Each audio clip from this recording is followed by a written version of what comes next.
But let me introduce you to Marcus John from the IPPR in the north. Marcus, nice to see you.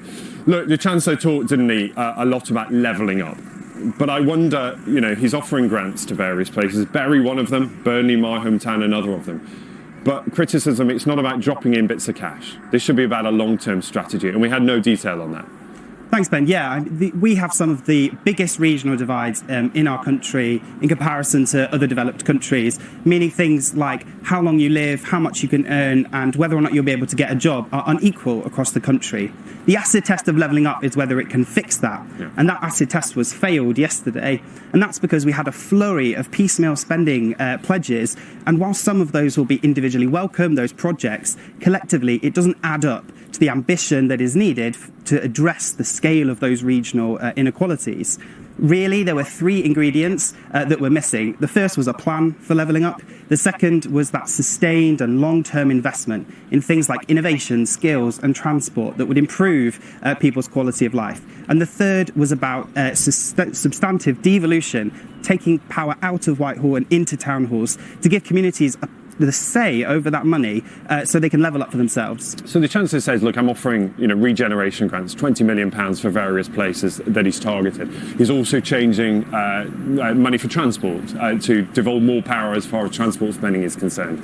But there were no announcements were there on Northern Powerhouse Rail connecting the big cities in the north. There was no news on whether that HS2 Eastern Leg expansion will go. And what often you find at budget time is the more interesting stuff is sometimes the things that aren't announced.